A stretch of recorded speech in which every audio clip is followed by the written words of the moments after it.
Good afternoon, friends, to whichever part of the globe you belong to. I'm Professor Dinesh Gusai, welcoming you on this subject and module about entrepreneurship management. And I'm sure that till now, whatever modules were being covered were of importance, significance, and relevant. So, as we what normally do, we will start off with what we have done so far. Second, we'll give an outline of what lies in today's session, and we'll kind of third part will detail it out as well. So, part one. So, what we have done so far. So, we have started our module on understanding entrepreneurship management. The module one was on understanding what is entrepreneurship, the attributes, characteristics that were important from an entrepreneur perspective to have, and we discussed few of those, right from risk-taking ability, due diligence, innovation, creativity, so on and so forth. Second module spoke about identifying business opportunities, knowing the structure of the organization in terms of the internal things, right from what kind of products and services are being offered, what are the marketing intermediaries, what is the supply chain that exists internally, on one hand the internal domain, and the other hand the second part is the external conditions to identify opportunities, and those are about the trends, the market, the socio-political demographic environment that exists outside. And based on these two factors, based on looking into the SWOT, the strength, weakness, and the opportunities that could be looked into based on the internal strengths and the external opportunity that exists. That's what we did in second module. Third module, we spoke on two subjects. We spoke about risk-taking ability, which was one of the competencies required for an entrepreneur.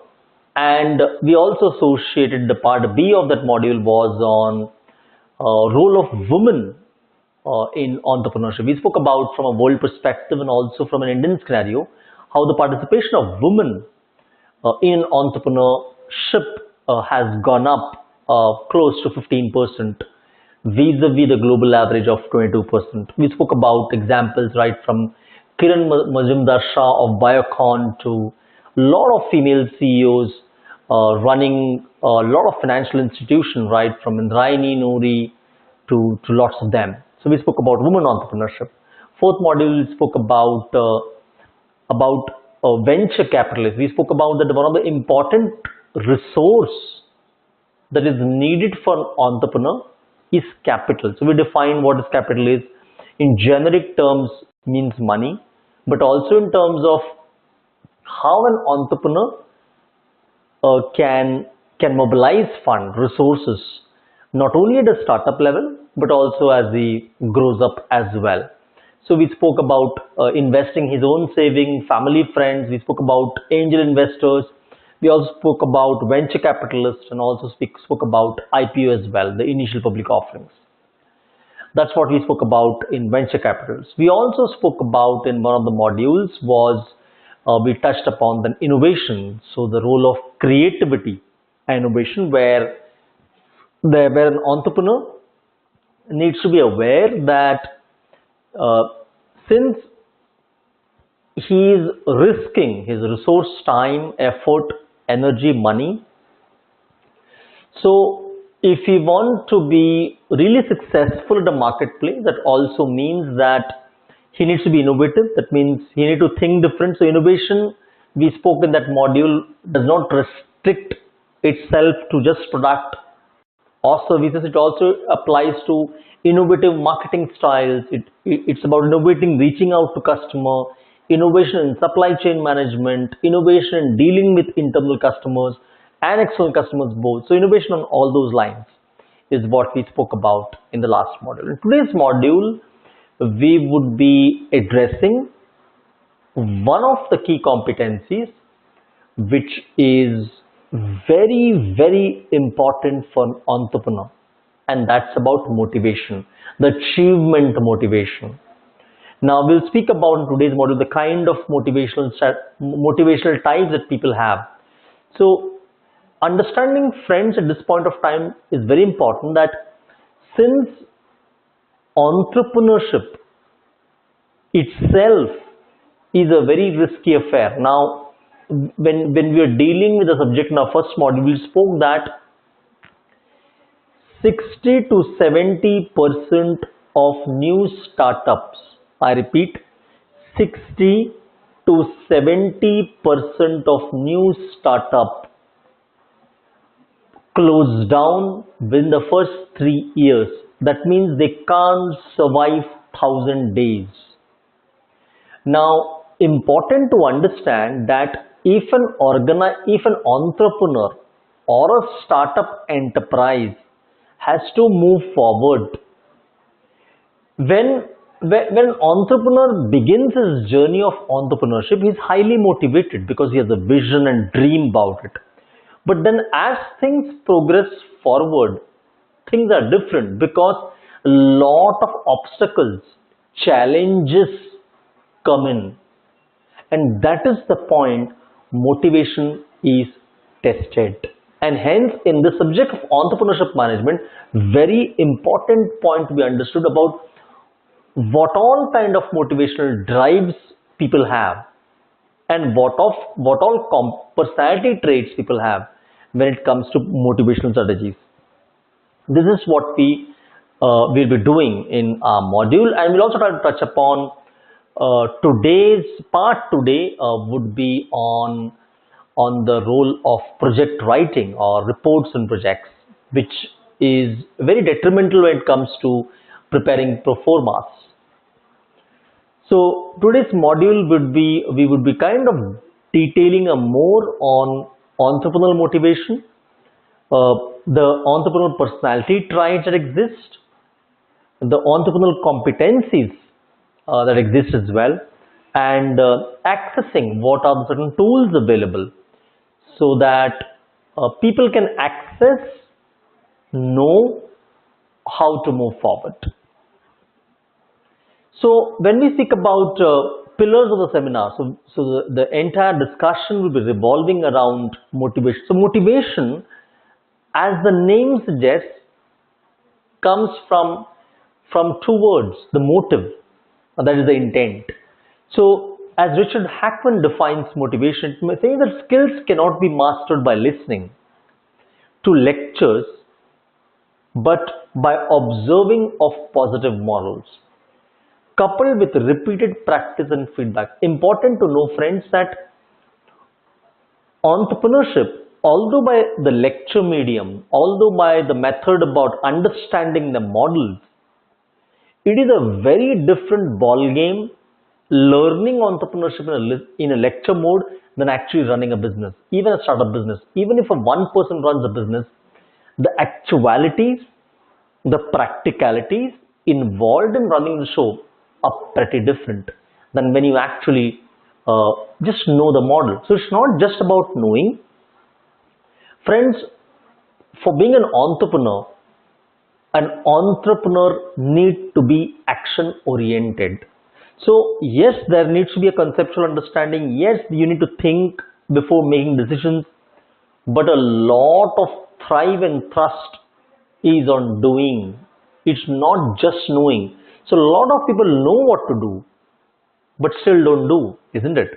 An entrepreneurship model definitely cannot withstand this. An entrepreneur need to be the doer. It's about doing from your knowing. Very important to know this. So an entrepreneur also need to come out of his comfort zone, look into areas that you can explore, look into things that you can take risk, because we mentioned entrepreneurship is about managing risk well. So it's about coming out of a comfort zone. And if you want to come out of your comfort zone, that itself means the person needs to be motivated. Few definitions we would like to pick up from our thing. So motivation is the desire to achieve a goal combined with the energy to work towards the goal. So motivation starts with dreaming. It's about setting a vision. Like, okay, this is what I want to achieve. And after setting the vision, then moving forward, taking action towards that vision is important. And for an entrepreneur, very important are actions. First setting vision and then action towards that vision. Motivation is also in some other times put up this way. It is the basic drive of all our actions and directs our behavior. So if you want to find out if a person is motivated or not, is to check behaviors. So if you check behaviors, you get to know whether the person is motivated or not. And motivation also is linked up to Maslow's needs of hierarchy. So they say person does a job based on what level of Maslow's bandwidth you're working on. So for example, I'll give an example. Suppose if a person is working for an organization, and checking behaviors means what? Suppose if a person working for an organization takes leaves very often, not only at certain point of time, which might happen because of any external condition, personal reasons, but if it take leaves often over a substantial period of time, possibly without lack of intimation, unplanned leaves are too much. If these are the behaviors that a person is making, that is the first symptom that the motivation to work is not very high. And so the behavior, if you check the behaviors, you get the motive as well. Motivation is also the need for a specific experience. So people do a job because at some level the needs are met. The needs could be at a very primary level. For example, food, clothing, shelter. As per Maslow's bottom of the pyramid need. The food, clothing, shelter. So people will do a job just to get salary. That means that for them, if you get a salary, then possibly his all other needs of running the family, meeting children needs, spouses need becomes, you can meet those needs, and hence that job is important. So it could be at that level need, or it could be a level above as well. That means about social needs. For example, sometimes people do a job because he want to be recognized in the society, and that's the reason many people keep a cap or a band or an iCard. I'm working for Google, I'm working for Oracle, I'm working for TCS. For them, that pride is important. Apart from the basic needs, those once your basic needs are met, people look for social needs. And sometimes, for some other people, they evolve into a self-esteeming needs. For them, positions are important. I am a vice president of this organization. I am a CEO of this organization. I'm a director of this organization. So positions for some are important. So there are self-esteeming needs. So needs changes based on what kind of experience they give. Motives are stimulated also by situations. So environment also nudges people for higher drives. So if you see, there are primarily three kind of motivations. So the needs based on three types. One, achievement motivation. For some, winning is important. Results are important. For some, having is important. The sense of achievement is important. Meeting targets, goals, vision is dead important. If that's the drive of an individual or an entrepreneur, he is classified under the achievement motivation. For example, if an entrepreneur starts an organization and is into selling a product, and he sets a target, annual target of whatever, say for example, 10 crores or 1 crores in a year or in a month. For him, the drive to achieve that number will be very important. Getting things done, achievement, it becomes very important. So these people can be classified as achievement motivation. Now friends, at this point of time, I would like to tell you that we are not discussing what is right and wrong. So among the other three motivations also, when we speak about power and affiliation motivation, we are not discussing what is right and wrong. We are discussing what drives people have, what are things that connect them at a deeper level. So one, achievement motivation. Second, power motivation. So power motivation is the motivation to influence people, relate people. Power motivated people wish to create an impact in the organization. As I mentioned in the earlier example, for them the card is important. I'm a director and CEO of the organization, and that's very important for those individuals, because that power itself gives the entrepreneur the kick, the drive to still propel forward. So for some people are driven by power motivation. Some other people are, the third category is an affiliation motivation. Affiliation means, as the word itself implies, is to connect and relate. For them, influencing people, connecting people, relating to people is important. Persons with affiliation motivation perform better when they are complemented by the favorable attitudes of the people. For example, if an entrepreneur is working and if one of his subordinates comes and appreciates his job or his vision or his product or services, the entrepreneur is dead happy, because for him that positive reinforcement of people is important, because he connects and relates through affiliation. These are part of social needs of Maslow's. So three primary drives. Now, friends, important to understand at this point of time that it's not that an entrepreneur will only have one drive, right? The point is, we all in fact have all three drives, but the percentage by importance is differential. That means if you yourself look into all these three drives, one of the drive you can relate more at an individual level. Some could be achievement motivation. For some of you, it could be power motivation, and for some of you, it could be affiliation. So these words itself, you can feel a deeper connect. So we have differential preference to each of these motivational drives.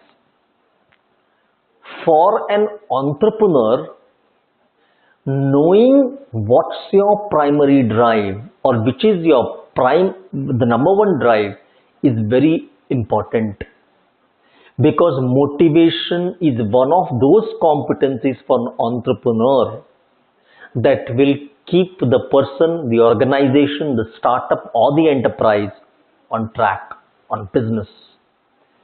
Because let me tell you, friends, that when an entrepreneur starts up an organization, the motivation level on day 1 and day 300 are very different. On day 1,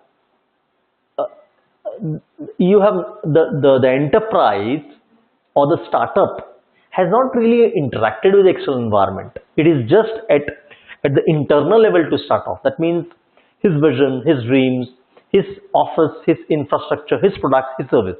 At this point of time, on day 1, it's only this. So primarily, they are all positive factors. The point comes when on day 300, as an example I'm taking, lot of external factors come in.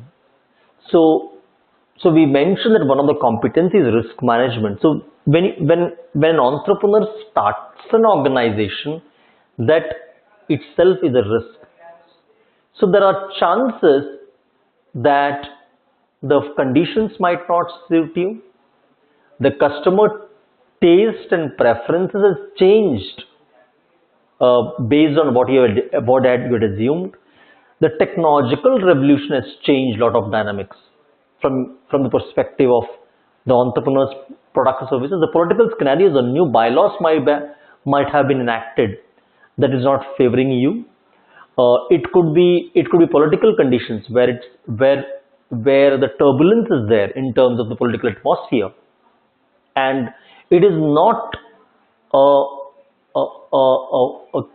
a situation or not a condition where business could be run, or it could be things like where situations are like this where the entire economy as such for the country, for the region, for the continent might not be great. For example, in India, at this point of time, the GDP is growing at closing 6%, 6.5%, which is a percentage and a half less than what is expected, and a percentage of 1.5 from a national scenario is phenomenal. So all industries generally has been slightly sluggish, slightly laid back.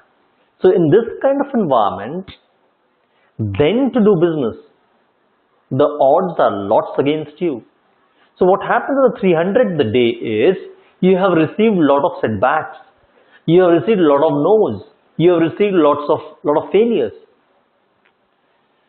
To remain motivated, you need to find out what your drives are, because if you yourself as an entrepreneur is not really motivated, how can you go and motivate your internal customers, your external customers for that matter? So hence, at this point of time, one of the other competencies which is dead important from an entrepreneur is also resilience.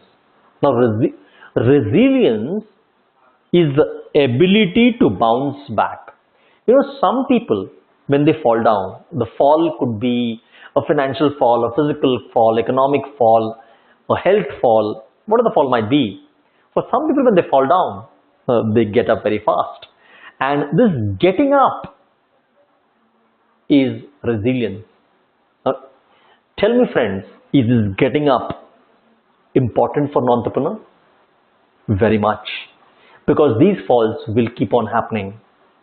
And these falls might impact the health, the economy, so many things of that enterprise. So this getting up and showing the factor of resilience could be combated with how motivated you are towards your vision. So they say that if you identify what your motive is, you can really connect and relate well. So they say that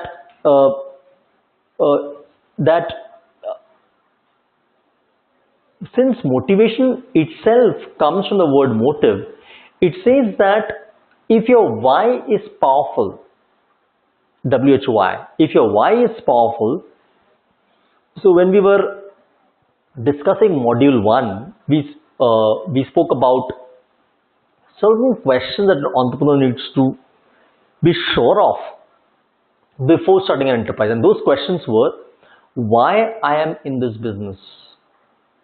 What does it gives me internally, externally? Or what kind of products and services I'm going to offer? Why I am into this business or this region, or why these customers? So this why, if it's powerful for an entrepreneur, if your why is powerful, your how becomes easy. So because if your why is not empowering you, if your why is not really kicking you up to get up on the bed to do your job, then they say your how will always struggle. How is the methods? So if your purpose is strong, the ways you can find out. There might be obstacles still, but you'll still find other ways to do it. So one, we'll also look into the explicit motives are expressed through deliberate choice. What is explicit? Explicit is something that is visible, that's more outwardly outlandish in approach. For example, I am a person who, for an achievement, I am basically a competitive person and I compete just for the sake of competing. So a lot of time, people who are of achievement orientation, for them, They just want a race. They like to compete. They like to win. Autonomy. For them, whose autonomy is important. For them, the primary value that they value is freedom. For them, in my work assignment, I try to be my own boss. For example, if somebody is employed somewhere, some people don't like what to be done or how to be done because they love to run themselves. So if you're working somewhere, this might not always be possible. So one of the reasons why people start an enterprise or become an entrepreneur is they want to become bosses of their own boss. They don't want any boss. Affiliation, we spoke about relating to people, where when I have a choice, I try to work in a group instead of myself. So for them, relating is important. So for them, working in teams as units is important. Power. I seek to active role in leadership of my group. So a lot of time when a person works in an organization, he might not really be controlling many factors. He might, even if he's a boss or a manager, he will have a limited zone of power. But if he starts an enterprise, if he start a company, a startup, he becomes the boss of the entire unit. Now the unit could be of 2 people, 3 people, but he's controlling all factors. Because for them, this is important. For them, power is important motivational drive. So if you're looking at it from a perspective of expression, so what all expressive thoughts or words would come out for power achievement, affiliation achievement, or the achievement orientation, these are expressed this way. Implicit. Now, the opposite of explicit. Explicit is something that is expressed outside. Implicit is implied, internal, and those are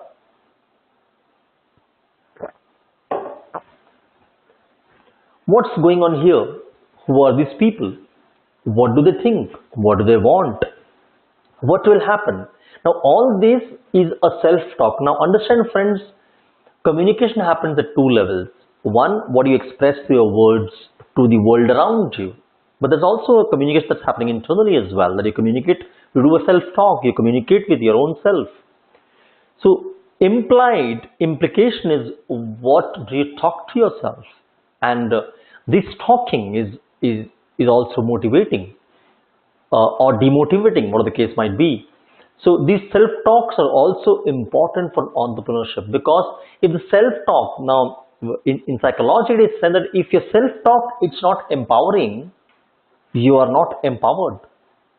So they say the best way forward or starting point to become empowered is having a good self-talk or robust self-talk that empowers you, motivates you to be a best version of yourself. So implicit versus explicit could be checked up on a scale in terms of how do you communicate. Internally, it could be measured through lots of questionnaires, and questionnaires could be in terms of psychosomatic test. It could be in terms of methods to gauge the thought process as well. So when you think of entrepreneurship motivation, the factors are what personal factors motivate people to start up a business. So if you really figure out in terms of entrepreneurship management, a good question to ask is, why people want to do business? Why do they want to start an enterprise? Why? What external situations, factors motivate people to start up? What are the external stimulus? What nudges people from the environmental factors that they want to start a business? What are those factors? What factors, both personal and situational, discourage people to become entrepreneurs? So, and if you really figure out, friends, that and if you see people around, not everyone wants to become an entrepreneur, isn't it? And there are various reasons about it. So what factors are there due to which people don't want to become an entrepreneur? So these are good questions to ponder over, and that brings up to the topic about lots of areas, and those areas are opportunity-driven entrepreneurs. That is future orientation. So in motivation, the other way to look at motivation is it exists in two types: the push and the pull. So pull motivation is where people are positively driven towards it. People, for them, it is an opportunity. They look entrepreneurship as an opportunity. They are future orientation. So pull motivation is they want to exploit as perceived business opportunity. They look the market as an opportunity. They always feel I can earn at least 5 times more as compared to if I work somewhere. Second, they strive for independence, self-actualization, recognition, and profit maximization. For them, they love freedom. They love to explore themselves. They want to rung up the ladder of Maslow's self-actualization model. They want to explore. On average, they rise higher than necessity-driven entrepreneurs. So one category is the opportunity-driven entrepreneurs. Second is the necessity-driven as well. So some people start entrepreneur, reason being it's driven by necessity, not by a vision. So people who are propelled or motivated by a vision, a dream, a goal is a pull motivation. They're pulled towards it. Necessity driven is the push. Because of these factors, I was pushed into the situation, then I had to start this. And the push factors could be, or away from, towards, or away, we call it also in other language, they're pushed into entrepreneurship because all other options for work are either absent or unsatisfactory. So they tried many employment but didn't work out. Either they are not available now, or they are not enough. They don't support enough so they can run a family. Could be that. So the push could be this, or dissatisfaction with working conditions, contents, and time. So a lot of time people don't like that work environment of an employment where they don't see that to be empowering them. Is a huge dislike for them. They pursue entrepreneurship to secure their own existence. So people who are necessity driven or push driven or away from motivation, for them it becomes a necessity to start an entrepreneurship because they don't have much option about it. So motivation could be looked into from two ways. One, the pull motivation and the push motivation. So the pull and push motivational factors, we'll also look into what are the factors that influence entrepreneurs. And these factors are, first, for the push and the pull. So if you see triggers on the left hand side, it's the push, and the right hand side is the pull. For the push motivation, the factors are invariably external, and that's the reason it returns environmental factors. Pull, on the right hand side, they are all internal factors.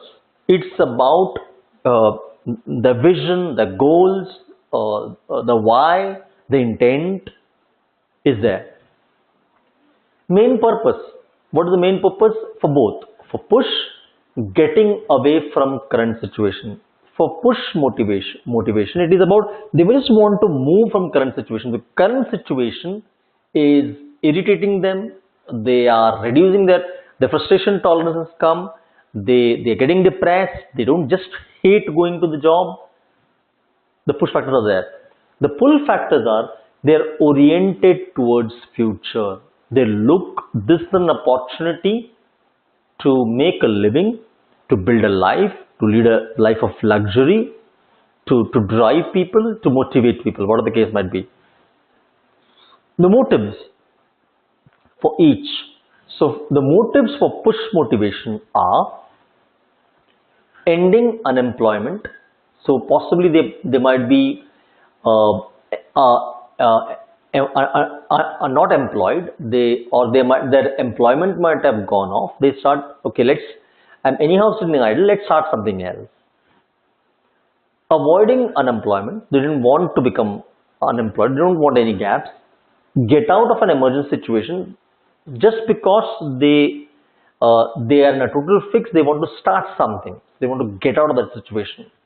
Or dissatisfaction with your own vocational situation. So whatever situation they are in, they don't just like it. Dissatisfaction with working condition, content and time. So it could be also because the schedules of work hours, the type of work that they're doing doesn't really empowers them. Could be that. The motives for pull, for people who are future oriented or opportunity oriented, are they seize the opportunity. They want to look this an opportunity. They gain decision latitude. For them, they have an independence about decision making. They take initiative. They become one's own boss. They love that freedom. They gain independence. Do interesting tasks. Since they are the boss of their own, they now have the discretion of doing what matters to them most, what's important to them.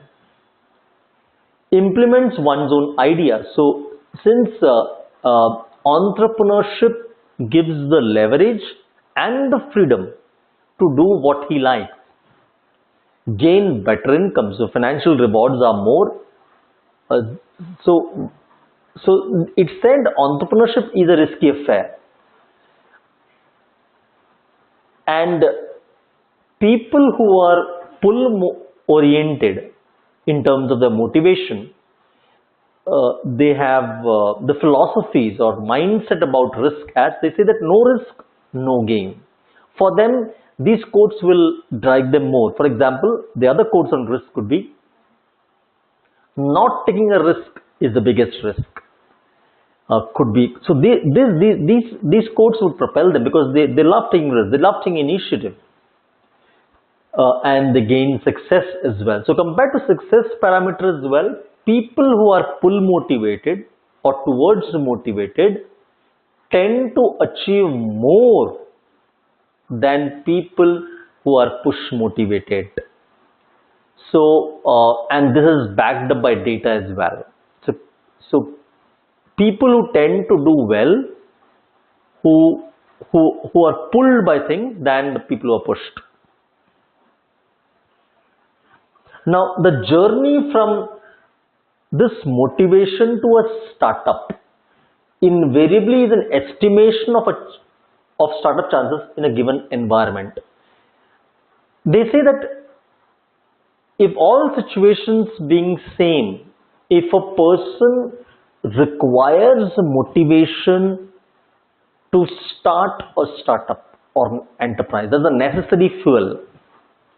Perception of own necessary skills and abilities. So they say that if a person is motivated, he can learn new skills, he can learn new knowledge about a subject, provided he is motivated enough to do it.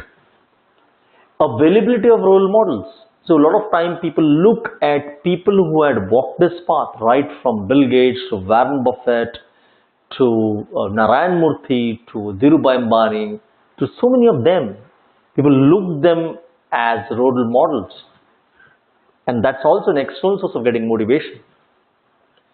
Fear of failure and its personal, social and financial consequences. It is a negative motivation. So the point, friends, we need to know is, when we are looking at positive and negative motivation are the towards motivation and negative motivation are push motivation. Now important is to develop a propulsion system where we need to have both.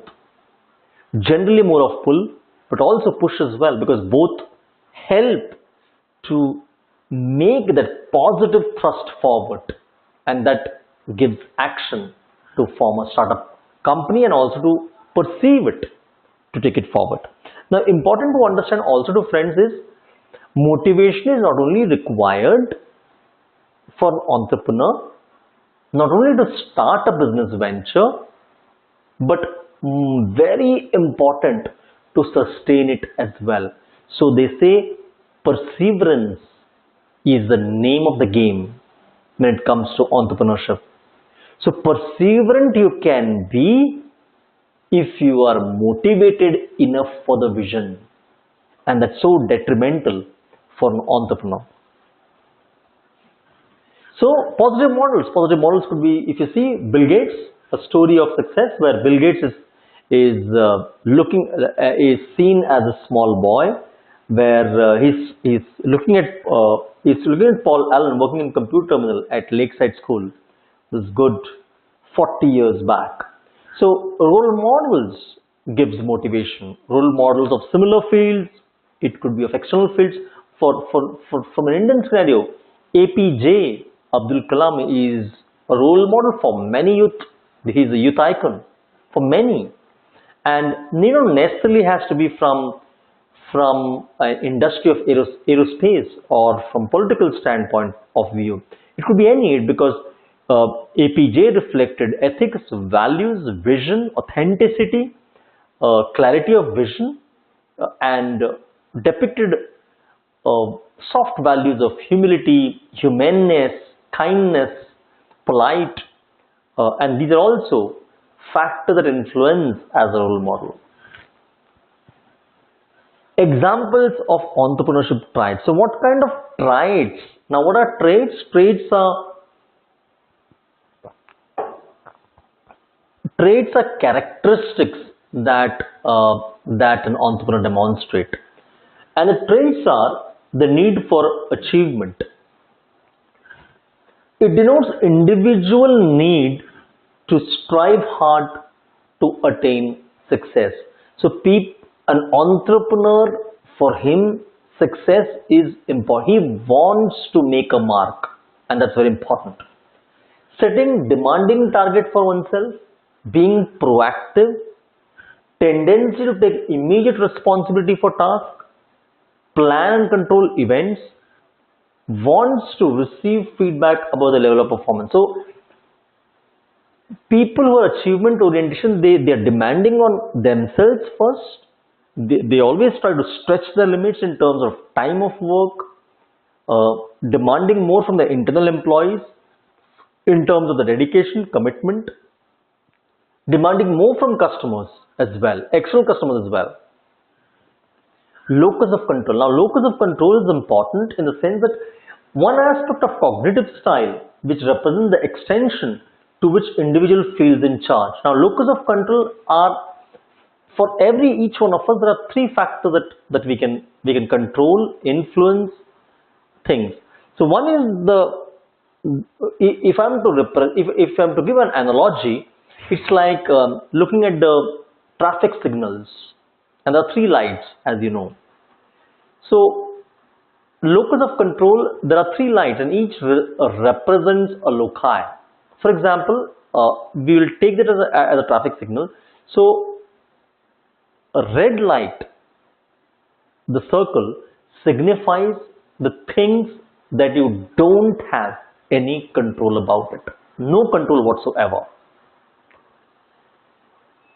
Green light is factors signifying that you have absolute control about it. You can control absolutely everything. The yellow light of a traffic signal is symbolic about what you can influence. If I'm to give an example, for example, getting business in terms of number of products sold, for example, one of the parameters falls under the yellow segment. That means you can't completely control how much product you are going to sell into the marketplace. Yes or no? Yes. Because there are so many dimensions involved or factors involved. So what is the green part, which is the locus of control? It says that things that you can completely control, things like how many customers have you met, giving the best quality in terms of quality benchmarks being set. Whatever the delivery schedules are, you are delivering the product to a end customer based on the commitment that you're keeping. Now, these are few examples that you have complete control about. So, and what is the red area or the red circle or the circle that denotes that you don't have any control about? For example, change in political scenario. Can an entrepreneur influence it in any way? Not really. Change of bylaws, you can't much control about. Change of natural factors like tsunami, earthquake, no control. So, entrepreneur need to be aware of what I can do or have a control about and what I can't do. Very important. Any political instability, any change of demographic patterns, any change of social fads or taste preference, entrepreneur can't change much about it, but he definitely can change in flexibility to adapt to the situations. Risk-taking describes the individual cognitive style with respect to taking risk. Personal initiative, very important about trying out new things. It means that a behavior syndrome resulting in individual taking an active and self-starting approach to work and going beyond what is formally required. So, initiative taking is about taking that extra step forward. Tolerance of ambiguity. Now, ambiguity, as the word says, is uncertainty. Tell me, friends, today's times and times to come, things are more certain or less certain? We know less certain. That means we are living in an age of lot of uncertainty. 100 years back, 200 years back, things were on a certainness scale in terms of intensity was much more certain than the time that we are in. And still, the uncertainty quotient and factor is going to go up. So, acceptance of uncertainty an entrepreneur need to have, that all things will not be under control, some will not be, and this factor of uncertainty is going to go up as well. Creativity, detrimental. When we spoke about innovation, we spoke about this at length, about how he needs to be innovative on all counts. Need of autonomy, so represents one's strive to be independent and having control, avoiding restrictions, rules, procedures, and strong need for independence and autonomy. Self-efficacy, so efficacy describes optimistic self-beliefs to cope with a variety of different demands. So, self-efficacy is about trusting oneself, trusting one's team, trusting one's product, and delivering with those beliefs and values is self-efficacy. Examples of motivational traits could be ambition, healthy ambition. It means that strong desire to attain high results. Is this a motivation? Yes. Willingness to make something real and to meet high standards. It could be egoistic passion, where acting in one's own interest, passion following one's own goal doesn't mean ignoring other people. For an entrepreneur, very important to know, if he has set a vision for himself or for the organization, for an entrepreneur need to understand that there is also a vision, goals of his people as well. Energy, so enthusiasm, passion, vitality is very detrimental for an entrepreneur. Tenacity, perseverance, as we spoke about, where being persistent in following in troubled times, even good times, is important. So there are scales through which people operate in terms of understanding things, where it could be neuroticism, extraversion, openness to experience, agreeableness, and consciousness. It could description in terms of scores. Now, what we are also looking at is people have different score sets to signify it. So people who are neuroticism represents individual differences in emotional stability. So generally, people who are neurotic, so they are slightly weird in nature. They are the crazy guys, the mad guys. Entrepreneur, in terms of creativity, to have this kind of note is phenomenal. Extraversion. Extraversion scale for an entrepreneur represents the extent to which an individual is assertive, dominant, energetic, talkative. High scores on the scale of extraversion denotes tendency to be cheerful, like people, and big groups look for excitement and stimulation. Openness to experience. Now, openness to experience in this context means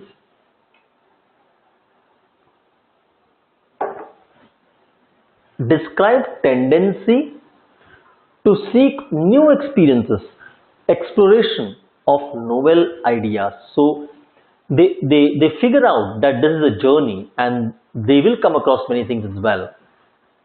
Agreeableness represents one's interpersonal orientation. How do we connect and relate to people? Trusting, forgiving, caring, altruistic, gullible, tendency to have good interpersonal relationship. Now they say the time that we are living in, relating to people, skills of rapport building, connecting with people, it is important. They say we work with and through people. So it is important for an entrepreneur to know that without people you can't survive and stay. It is important, very detrimental to build, because they say results come through people. We work with and through people. So people are very important even to get results. So agreeableness. Conscientiousness describes individual degree of organizational persistence, hard work and motivation in pursuit of the goal accomplishment. Description being high need of achievement, persistence and dependability. It reflects the extent to which one is organized, deliberates, fulfills duties and responsibilities. It's about how compact are you? Did you plan your goals well? Did you have a milestone, set milestones to achieve all of those is important. So what this scale gives us from an entrepreneur's perspective of motivation is, on these scales, having the scales clarified is important, because if you have a low scale on one, it can really affect the kind of drive you have for the enterprise. Personality versus competency. So we have certain personality trait and competence as well. So personality trait, it is a relative stable, consistent and enduring internal characteristic that interfered from the pattern of behavior, attitude, feeling and habits of an individual. So personality trait is a pattern. They're more rigid. It's part of the infrastructure. For example, if you've seen a building, once the blueprint is made, the first structure that they make is they put pillars and they put a design about it. They put the rods and so without the bricks you'll find all those pillars as well. So that's the primary infrastructure for a building. Similarly, personality traits is the primary infrastructure of any entrepreneur. That's the design. They say if you're working on a laptop, if you press a button, the button will have a specific function, and the same program will run. You cannot, if you have a response, the other program will not run, isn't it? That's by design. That's the make. It's programmed that way. So personality trait is a programming through conditioning, experiences, childhood experiences that forms into a category. Competence, on the other hand, is one's developed repertoire of skills, especially if it's applied to a task or a set of tasks. So competence is primarily more skill oriented. It's an internal drive plus a skill oriented. How he can do a certain job. Let's take an example. Uh, for example, let's take an example of cricket. Now, competency in cricket for a cricketer means, can he go out and bat or bowl or field is the competency required. They are the primary skills. For a batsman, the competency required in terms of the skills are defense, the forward stroke, the square cut, the glance, so on and so forth. Similarly, for entrepreneur, the competencies or skill sets required are managing people,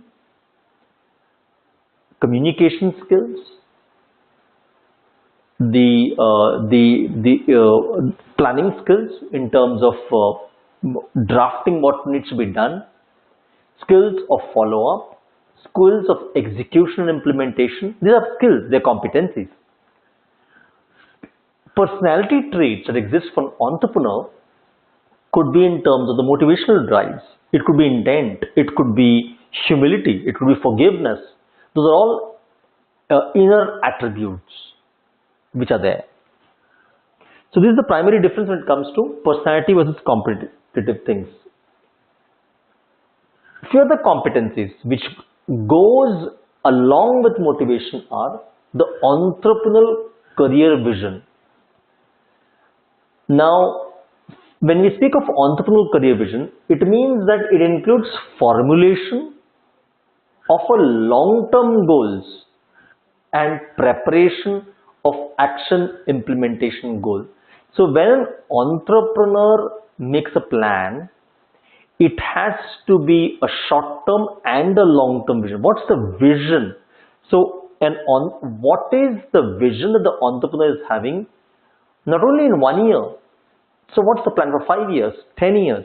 So what's the plan? And putting it in a laid out fashion. That means writing down the goals are important.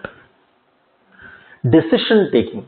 Now, decision taking means very important attribute when it comes to an entrepreneur. There are a lot of situations that will come where the entrepreneur needs to take a call. Should I, examples like, should I enter into this market? Should I launch this product? Should I withdraw this product? Should I increase my team size? Should I decrease my team size? Should I install a new software? Should I go for this new technology? Should I enter into this kind of product range? Should I expand to this territories? These all require decisions. And this decision taking ability for an entrepreneur makes a way of he being successful or not. And let me tell you friends that not always we take right decisions, isn't it? For an entrepreneur, he will make some decisions he will make will not be right. But for an entrepreneur, it's important to know is, has he learned from those decisions? Is he applying the past learning to new decisions? So a lot of times, one of the reasons why, when we spoke in the last question, that why people don't want to become an entrepreneur, because some people are pathetically poor when it comes to decision making. And if you're poor in decision making, which is a very primary skill or a competency for an entrepreneur, you will struggle. So decision making, very important. Management. So management includes the whole umbrella of managing many things. So it's the ability to gather, integrate and manage required resources in order to start, maintain and grow within the organization. So management of finances, management of people, management of territory, management of customers, management of supply chain, management of inventories, management of planning, management of implementation, management of innovations,